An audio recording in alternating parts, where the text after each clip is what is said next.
conversamos e o senhor comentou sobre a Escola de Santos, que é uma escola vocacionada para a área de porto, óleo e gás. E o senhor havia comentado, então, naquela época, que era uma escola que foi abaixo e seria reerguida. Como isso tem 1 ano e meio e o senhor me disse que ela ficaria pronta mais ou menos nesse tempo, eu gostaria de saber se ela já está em operação e como está se dando esse trabalho lá em Santos.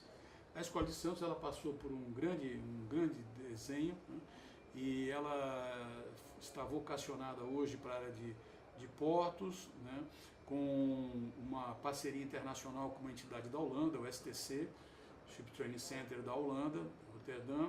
Ele é um dos centros de referência no mundo. Isso nosso presidente tem sempre nos cobrado, Paulo Scaff, de que a gente tem que buscar as melhores práticas no mundo, né?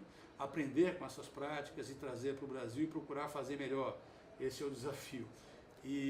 Então essa escola tem esse foco ao porto, ao setor portuário, e também nós vocacionamos essa escola fortemente ao setor de óleo e gás. É uma indústria que está em ascensão também, mas essa escola está em operação em Santos, ainda num prédio preliminar. O processo de construção ainda não está finalizado. Mas ela já está em operação. Ela está, na realidade, nós tomamos todo o cuidado em não interromper a nossa oferta em Santos, né? E nós estamos hoje num prédio alugado, né? Num prédio alugado, e a obra segue o seu fluxo natural dentro do terreno antigo. Mas hoje nós estamos num prédio alugado, não prejudicamos em nada a nossa operação, o atendimento aos 2 setores, inclusive agora no segundo semestre deveremos começar um MBA em Santos, na área portuária, junto com o STC de Roterdã, com 3 docentes holandeses, cumprindo essa jornada de cursos, né, junto com 6 docentes brasileiros. Portanto, nós teremos aí 9 disciplinas durante o programa de 1 ano e meio.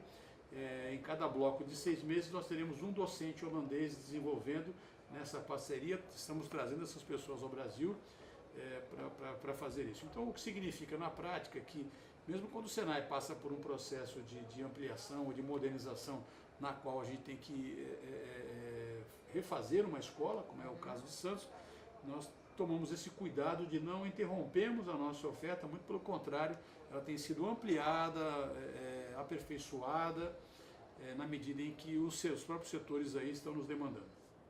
Outra escola atuante é a Mário Amato, que é vocacionada à área ambiental. Professor Ricardo, fala um pouco sobre o desenvolvimento e atuação da Mário Amato. Já há muito tempo nós temos uma escola, Mário Amato é uma grande escola do Senai, nós temos lá na realidade 3 escolas dentro de uma única escola, mas uma dos desdobramentos da área de Química do Senai da Mário Amato está vocacionada a essa questão da área ambiental, né?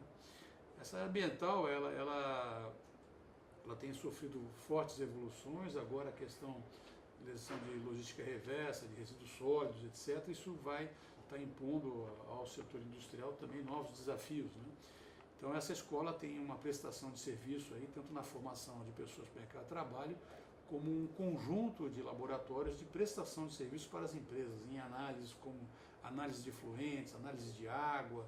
Quer dizer, tem um conjunto de produtos tecnológicos também vocacionados ao segmento industrial, com o foco de dar esse apoio à indústria de São Paulo em termos de resíduos, né?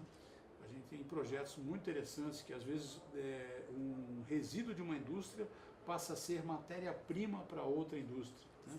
Isso tem sido muito comum, né? Você tem problemas aí na área ambiental em que você pode transformar, em vez de gerar um resíduo no processo de fabricação, esse resíduo ser, na realidade, matéria-prima para outra. Quer dizer, as indústrias aí tendo um processo em cascata, né? Isso é muito fácil de se compreender no campo da produção animal, aí, de proteína animal, acho que é uma coisa que permeia a vida das pessoas, do cidadão comum, mas é quando você faz, por exemplo, numa indústria de abate, né? Você tem aí uma sobra de carcaças, etc., né, que hoje são matéria-primas para outros segmentos, como a produção de ração, a reaproveitamento. Há um aproveitamento, você imagina o quanto isso seria impactante ao meio ambiente, Sim. se ao invés de ser uma matéria-prima para um outro segmento, fosse descartado num aterro sanitário, o volume de lixo que nós produziríamos aí. Então, tudo isso o cidadão comum às vezes não compreende, não entende, mas tem muita tecnologia, tem muito a ver com o que a gente faz. Então, a gente tem uma forte atuação também, ela entra transversalmente em diferentes setores. O caso dos alimentos que eu acabei de citar aqui é um exemplo em que essa questão do aproveitamento de resíduos de uma empresa como subproduto para outra é importantíssimo, né? Nós tivemos um projeto que desenvolvemos com uma empresa que era o aproveitamento de pescado, né? Quando você fileta um pescado, você acaba deixando ainda no que sobra, na carcaça, espinha dorsal, um conjunto muito forte de proteínas. Nós desenvolvemos um projeto com uma empresa aí, o desenvolvimento de uma ração, que o animal que se engorda com a ração demanda muita proteína, e então o uso dessa carcaça de pescado na produção de uma ração.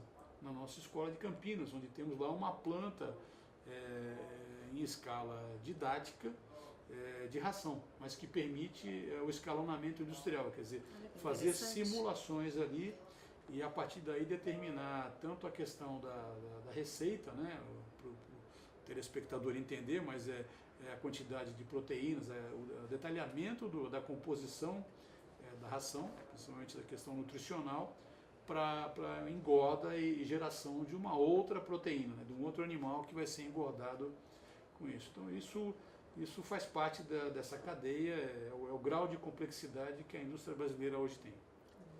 Muito bom. E sobre a área de biotecnologia da Escola Senai?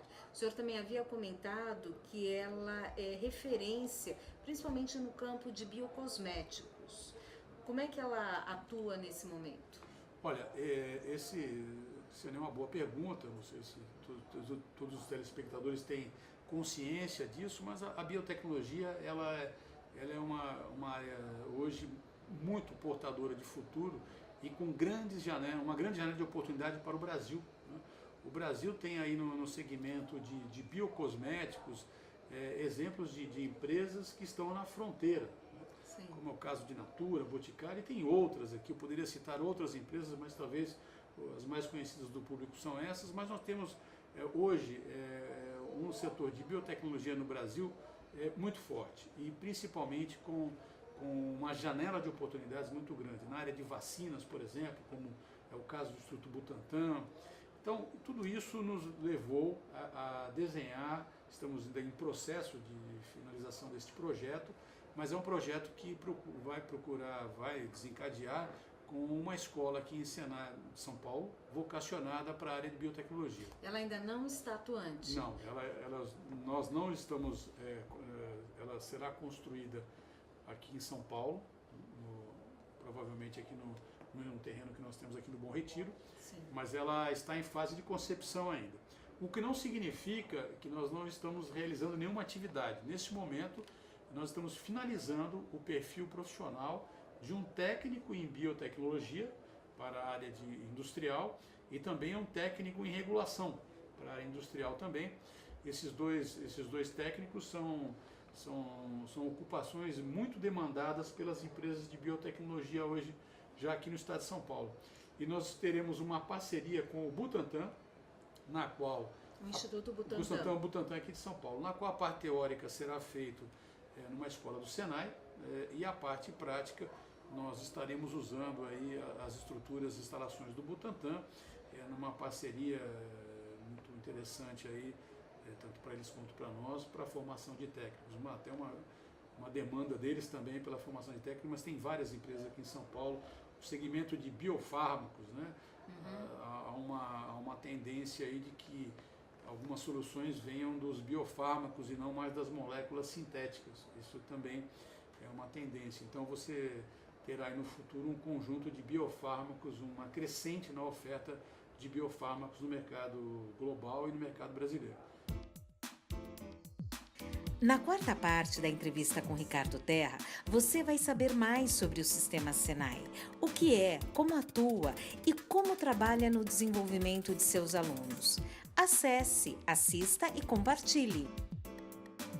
É a revista HVACR em Foco, levando informação e inovação onde a sua empresa precisa.